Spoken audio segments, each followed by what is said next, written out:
و اینک پدیده جدید در سینمای هندوستان، شعله.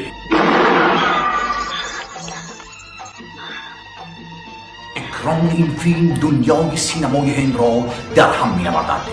بالیوود. یه دورنگه امایی دورنگه دورنگه دامکل ಹಿರಿಯಾಕಿನ دورنگه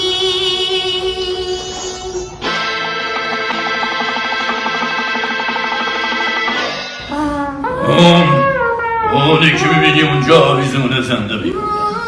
زمانی که باهای تو بیستن و دیگه نرخسی اونم میمیره. شروع کن.